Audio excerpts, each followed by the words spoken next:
I do want to talk about this Nick Saban thing. The last thing I want to harp on. I told people that Nick Saban is going to show his true colors.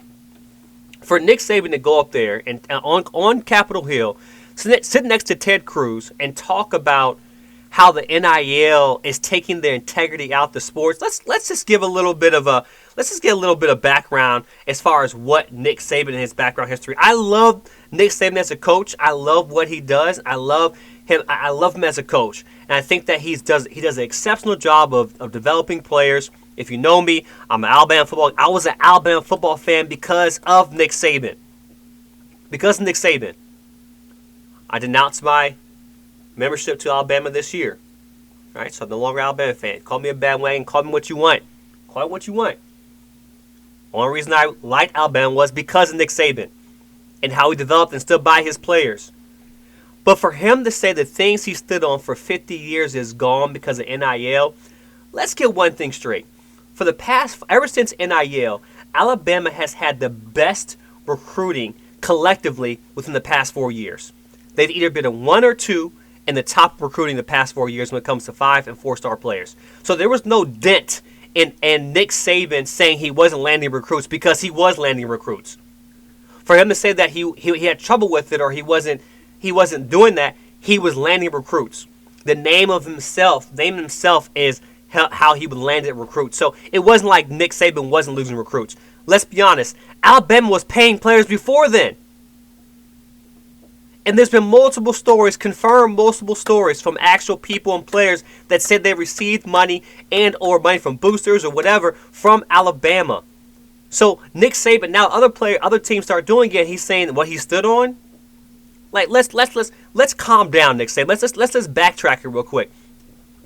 The NIL gives players an opportunity to make money off their name. If you can get paid millions as a coach, right? But the players can't get millions for what they bring into universities. 2/3 of Alabama's endowment came from the football program. 2/3. That means what the school collectively brings in, holistically, 2/3 of Alabama University's funding came from the football program. Yet, when players want to make money off of their name, you get mad? You understand? Football in itself, from these players, they help economies in regional and specific areas and cities. So when a player wants to go make money off his name, it's integrity. Oh, he wants to go make money here. If you can't manage the players, just say it, Nick Saban, because you couldn't do it in the NFL. Nick Saban could not do it in the NFL. He needs players to work under his own control. And managing people is not just saying, hey, look, I have soldiers who are going to listen to what I say. Managing people is understanding managing personalities, managing a locker room, being able to retain someone who's looking for more money, not because there's more money out there, mainly because you're a good person. So Nick Saban, where he's looking at, I don't know what my roster is, be a person, be a good coach. Being a good coach will help you 10 times more than just, okay, I want players who are going to just listen to what I say. Right? And if you see the evolution, Bill Belichick couldn't do it. Right? When we see evolve, coaching takes a lot of investment into the people. Buy into our program. Look, I'll buy into the program. Or you can say, hey, look, buy into our program, but listen, I don't know better than you. But what I'm going to do is I'm going to teach you what I know. The mentality of a lot of coaches is I know better than you. So therefore, listen to what I say. Nick Saban, he doesn't know he doesn't know where these guys come from. Well, Nick Saban's from West Virginia. Listen.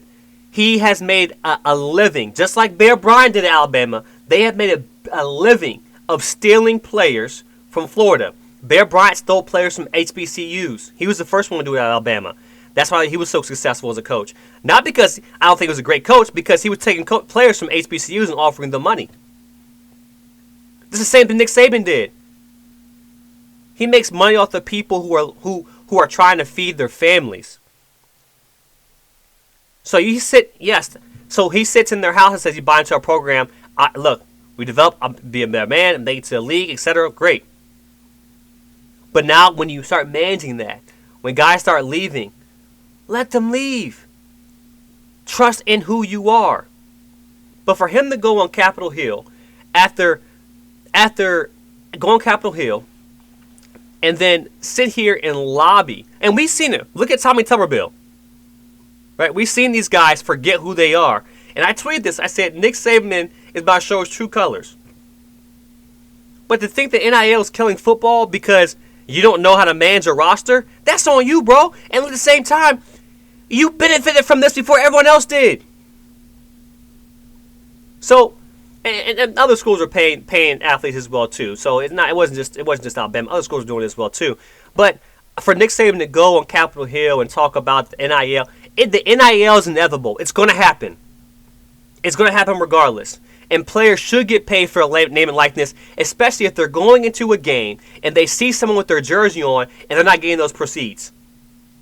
If Capitol Hill, if Congress, if they can invest in the companies and regulate and make laws, why can't players, make money off the name and likenesses?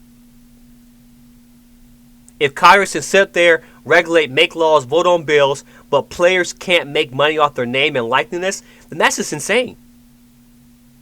So I go on to say that I'm disappointed in Nick Saban, right? Still a great coach. I think he developed and did a lot for players. But at the same time, to talk about, here's why NIL is just showing. No. Talk about the NCAA playing. NCAA makes money off these players so much. The amount of revenue. And it's not just about, every player needs to get played. It's about the amount of revenue that athletics brings in to cities, regions, this nation. What players are getting compensated for is not represented or equal to that. And for you to get mad at a player saying, I don't want to play at Alabama because my talent's good enough, and then wherever I play, right? Wherever I play, I can do well. I can bring XYZ to your program, and you got a problem with it, then so be it. Leave. Go. Retire. So, I just going to say that, this idea of NIL comes from control. And I talked about the NFL, and I talked about this. I said the same people.